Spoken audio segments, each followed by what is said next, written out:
अस्सलाम वालेकुम दोस्तों, आज हम जा रहे हैं भिक्षा की ज़ियारत के लिए और इस वक्त हमने पेट्रोल पंप से पेट्रोल भरवाया है। कुछ टायर की हवा जो है वो चेक करवाएंगे। हैदराबाद में मौजूद हैं इस वक्त। मेरे साथ अब्दुल सलाम उर्फ दादा, मेहरबानी मेहरबानी, और आपका हर दिल अजीज मोहम्मद अनीस मेमन, वो भी मेरे साथ ही है। तो आप दुआ करें हमारा सफ़र जो है खैर व आफियत से हो जाए। भिक्षा पहुंच के फिर आपको ज्वाइन करते हैं। रास्ते में हो सकेगा कुछ भर लेंगे।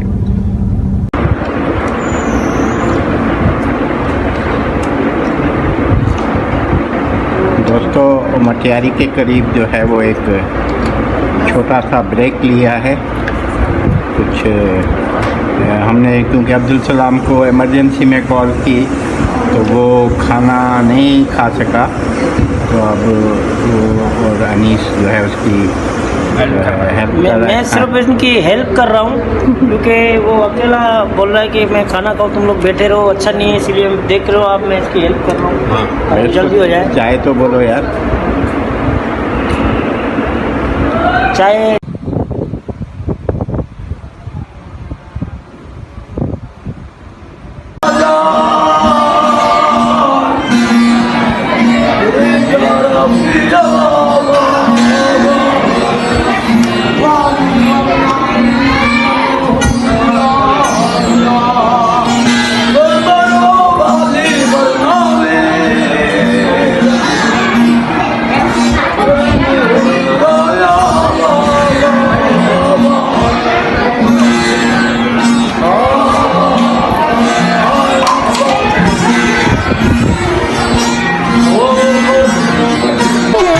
दोस्त देखो घर आया है।